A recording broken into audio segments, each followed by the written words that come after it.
সমুদ্রের শান্ত জলরাশি চিরে এগিয়ে যাচ্ছে একের পর এক ইরানি স্পিডবোট। লক্ষ্য বিশালকায় বাণিজ্যিক জাহাজ।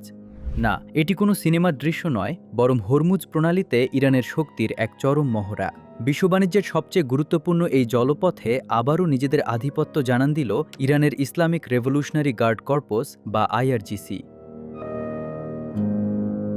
সম্প্রতি ইরান একটি নাটকীয় ভিডিও প্রকাশ করেছে, যেখানে দেখা যাচ্ছে মুখে মাস্ক পরা এবং হাতে রাইফেলধারী ইরানি সেনারা আকাশ আর জলপথ দিয়ে ঘিরে ধরছে ভারতগামী জাহাজগুলোকে।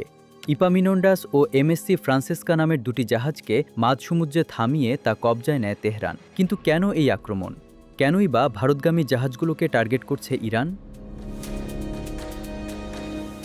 এই ঘটনার নেপথ্যে লুকিয়ে আছে গভীর ভূরাজনৈতিক সমীকরণ। গত 25শে ফেব্রুয়ারি 2026 ভারতের প্রধানমন্ত্রী নরেন্দ্র মোদী এক বিতর্কিত সফরে ইসরায়েলে যান। বেনিয়ামিন নেতানিয়াহুর সাথে তার সেই হাসিমুখের ছবি আর করমর্দন বিশ্বজুড়ে আলোচনার জন্ম দিয়েছিল।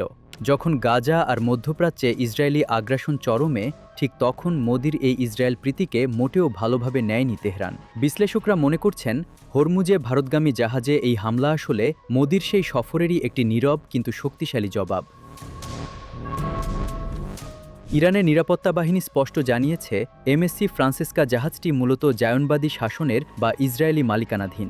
অন্যদিকে ইপামিনোন্ডাস নামক জাহাজটি দিকনির্ণয় ব্যবস্থা নিয়ে কারসাজি করছিল এবং ইরানের সতর্কতা অমান্য করছিল, যার ফলে বাধ্য হয়েই গুলি চালিয়ে সেগুলোকে থামাতে হয়েছে।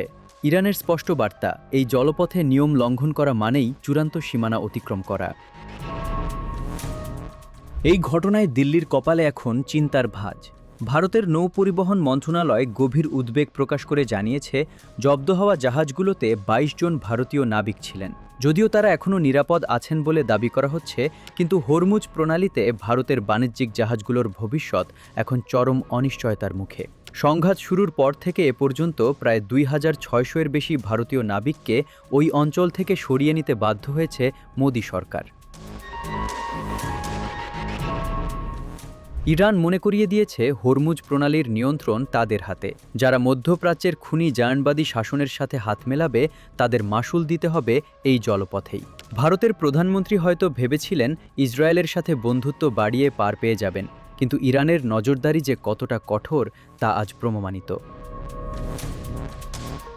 হরমুজ প্রণালীতে ইরানের এই অ্যাকশন বিশ্বজুড়ে এক নতুন বার্তা দিচ্ছে। একদিকে মোদির ইসরায়েল নীতি, অন্যদিকে ইরানের সার্বভৌমত্ব।